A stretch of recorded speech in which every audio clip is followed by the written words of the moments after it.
नाजरीन, पाकिस्तान और भारत के ताल्लुकात, इस मौजू पर गुफ्तगू के लिए हमें ज्वाइन किया है नई दिल्ली से institute for defence studies and analysis की सीनियर रिसर्च फेलो समृति पटनायक ने। Doctor Smriti, welcome to the programme. समृति पटनायक, मेरा पहला सवाल यह है कि 2009 पाकिस्तान और भारत के ताल्लुकात के हवाले से कशीदगी का साल रहा है। 2010 में पाकिस्तान और भारत के रिलेशंस जो हैं वो किस रुख पर आपको आगे बढ़ते हुए नजर आते हैं? एक्चुअली 2009 में तो मतलब अच्छी तो नहीं रही है, बहुत प्रॉमिसेस था कि दोनों देश के बीच में एटलीस्ट बातचीत जो है वो शुरू होगी। लेकिन शर्म एल शेख के बाद और इंडिया में जैसे इलेक्शन भी आई, बहुत पॉपुलर अपोजिशन था कि मुंबई का इशू जो है जब तक वो उसका कोई नतीजा नहीं, मतलब नतीजा जब बोल रही हूँ उसका मतलब ये है कि there should be some credible जो है जो ट्रायल चल रही उसका कुछ क्रेडिबल ट्रायल हो तो उसके बाद कुछ बात आगे शुरू हो सकती है। लेकिन 2010 में मैं ये सोच रही हूँ कि शायद दोनों कंट्री के बीच में बात हो सकती है। लेकिन यही है, कुछ आपका तो ट्रायल कुछ शुरू हुई है 26/11 को लेके, लेकिन वो ट्रायल क्या मोड़ ले रहा है वो भी थोड़ा देखना है। मे भी उसके बाद शायद कुछ यहाँ पे जो पॉपुलर व्यूज है वो थोड़ी चेंज होगी, परहैप्स उसको बुनियाद करके शायद सरकार आगे बढ़ सकती है। लेकिन वो डिपेंड करता है कि 26/11 का ट्रायल कैसा चल रहा है और उसका नतीजा क्या हो रहा है। जी समृति, ये बताएं कि Indian army chief Deepak Kapoor ने स्टेटमेंट दिया है। जोर से बोलेंगे जी, मैं ये कह रहा हूं कि Indian army chief Deepak Kapoor ने स्टेटमेंट दिया है जिसमें कहा है कि वो साइमल्टेनियसली पाकिस्तान और चाइना की तरफ से जो लड़ाई है उसको अफोर्ड कर सकते हैं। तो क्या ये स्टेटमेंट एक अननेसेसरी है या इसकी क्या वजह है? ये क्या हासिल करना चाहते हैं इस तरह का एग्रेसिव स्टेटमेंट दे के Indian army chief, what he wants to get out of it? Actually ये वाला स्टेटमेंट तो मैंने देखा नहीं, लेकिन आप जो बोल रहे हैं आई थिंक हम लोग, जैसे India is a democratic country, इसमें ज्यादा एम्फोसिस आप दीजिए सिविलियन गवर्नमेंट क्या बोल रहे हैं। आपको जैसे पता है सिविलियन गवर्नमेंट यहाँ पे मतलब ज्यादा पावरफुल है because of the democracy which we have been having uninterruptedly बहुत साल से। तो इसीलिए सिविलियन गवर्नमेंट का जो रवैया रहेगी, जो स्टेटमेंट रहेगी, मैं उसके ऊपर ज्यादा एम्फोसिस करूंगी। जी, ये फरमाएं कि शर्म शेख के बाद जब दोनों प्राइम मिनिस्टर्स ने इस बात पर इत्तेफाक कर लिया था कि वो मुज़ाकरात के अमल को आगे बढ़ाएंगे, तो उसके बाद प्राइम मिनिस्टर मनमोहन सिंह दिल्ली वापस आए और अपोजिशन और मीडिया की तरफ से तनकीद हुई, तो महसूस ये होता है कि प्राइम मिनिस्टर अपने वादों से उन्होंने बैकआउट कर लिया। तो क्या आप समझते हैं कि इंडिया की जो एस्टेब्लिशमेंट है या अपोजिशन या मीडिया, क्या वो सिविल हुकूमत को कमजोर बना रहा है या क्या सोनिया गांधी और डॉक्टर मनमोहन सिंह की सिविल हुकूमत कमजोर है कि वो एक की हुई बात जो है उसको निभाने की पोजीशन नहीं रखते?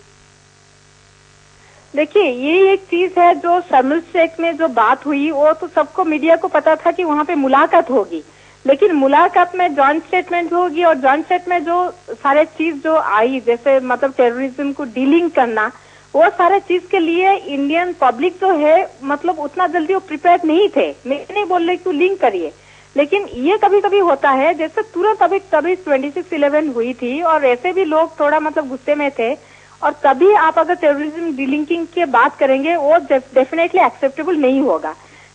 यहाँ पे मैं यही एम्फासिस करूंगी कि जो डोमेस्टिक कंसेंसस है, इसके जो जॉइंट स्टेटमेंट जो सारी चीज आई उसके ऊपर कोई डोमेस्टिक कंसेंसस नहीं थी। जैसे आप देखे होंगे वाजपेयी गवर्नमेंट के टाइम में तभी कभी कभी ऑल पार्टी जो होता था, ऑल पार्टी मीटिंग होती थी, लेकिन ये वाला Sharm El Sheikh also came as a surprise to many of us कि ये स्टेटमेंट आप डीलिंग कर रहे हैं, किस बेसिस में डीलिंग कर रहे हैं, जबकि 26/11 तभी हुई है। तो जब सरकार वापस आई, जैसे प्राइम मिनिस्टर मनमोहन सिंह जब वापस आए तो उनको पता चला कि ये एक चीज है तो विच इज नॉट एक्सेप्टेबल। लेकिन आप अगर देखेंगे कांग्रेस पार्टी की स्टेटमेंट, तुरंत कांग्रेस पार्टी बोले कि दे डिस्टेंस देमसेल्फ ये वाले स्टेटमेंट से। तो उससे पता चला ये बहुत कंट्रोवर्शियल है। मे भी देखिए जनता भी प्रिपेयर्ड होना चाहिए पर्टिकुलर फेज को, लेकिन इसका मतलब ये हुआ ये वाला टर्न लेने के लिए इसका आप नहीं ले सकते। समृति, इसका मतलब ये हुआ कि डॉक्टर मनमोहन सिंह एक कमजोर लीडर हैं। नहीं, वो मैं नहीं बोलूंगी कमजोर लीडर है, बिकॉज देखिए उनका जो आप जो कमजोर, ये एक मीडिया हाइप है, मीडिया क्रिएट की है कमजोर लीडरशिप एक है। देखो डिसीजन आप शर्मिल शेख में जो बात हुई, जो जॉइंट स्टेटमेंट हुई, उसके ऊपर ये जो डिलिंकिंग हुई, वो सारे चीज के ऊपर डोमेस्टिक कंसेंसस नहीं था। शायद सरकार नहीं सोचे थे कि उनको इतना अपोजिशन होगा, क्योंकि आप डेमोक्रेटिकली इलेक्टेड है, आपका जो डिसीजन है वो आप डीलिंक नहीं कर सकते पॉपुलर ओपिनियन से, कहीं पे भी आप नहीं कर सकते हैं। तो जब मतलब मनमोहन सिंह वापस आए, तब उनको पता चला कि पब्लिक अभी तक तैयार नहीं है इस तरह का मतलब बातचीत शुरू करने के लिए and all. I think you need some time. जब कभी कुछ मतलब ऐसा बात होती है तो हम लोग को दूसरे स्टेप जाने के लिए एक टाइम होता है, एक हीलिंग प्रोसेस होता है, और कुछ भी ऐसा भी स्टेप्स लिया जाना चाहिए जो कि Pakistan media and Pakistan public should pressurise their government कि कुछ ऐसा जो अभी आपका ट्रायल चल रही है उसका ऐसा कुछ नतीजा निकले जिसमें कुछ हद तक तो एटलीस्ट इंडिया शुड भी सेटिस्फाइड। ठीक है, आपने ट्रायल किया, बहुत अच्छे से ट्रायल किया, और ट्रायल का नतीजा जो है ये है। जब तक आपका ट्रायल के ऊपर डाउट है तो आपका जो नतीजा होगा नहीं, वो सब समय डाउटफुल रहेगा। और बॉम्बे के बाद, तुरंत के बाद Sharm El Sheikh, I think Indian public were not actually prepared कि शर्मिल शेख जैसा तुरंत डायलॉग आप शुरू कर दीजिए इस तरफ, मतलब आफ्टर ऑल द स्टेटमेंट तुरंत आप बोले कि सारा कुछ ठीक है, हम डायलॉग शुरू कर रहे हैं, टेररिज्म डीलिंग कर रहे हैं। आई थिंक उस टाइम मतलब जो टर्निंग टाइम होता है वो नहीं आया था। जी समृति ये बताएं कि जो मीडिया है या आप जैसे जो दानिश्वर हैं, थिंक टैंक से वाबस्ता सीनियर रिसर्च फेलो हैं, क्या आपकी ड्यूटी नहीं है कि आवाम को ये तैयार करें? और जब आप ये जानते हैं कि आपके पास एक 26/11 हुआ, पाकिस्तान में नॉन स्टेट एक्टर्स हर दूसरे चौथे दिन एक 26/11 करते हैं, तो जो नॉन स्टेट एक्टर्स पाकिस्तान के कंट्रोल से बाहर हैं, इंडिया के कंट्रोल से बाहर हैं, तो एक वाक्य को बुनियाद बनाकर आपने 1.5 अरब इंसानों के मुस्तकबिल को खतरे के नीचे दबाया हुआ है। क्या इज इट जस्टिफाइड? देखिए, मैं यहाँ पे ये बोलूंगी, आप जो बोल रहे हैं पाकिस्तान में हर 4 दिन में एक 26/11 हो रहा है, टेररिज्म हो रहा है, उसमें डेफिनेटली मतलब as an Indian anybody will empathise with the situation. ऐसा नहीं है कि मेरे पाकिस्तान में बहुत दोस्त हैं, तो जब भी इसी टाइप का इंसिडेंट होता है आपको अच्छा नहीं लगता है कि इनोसेंट लोग मर रहे हैं।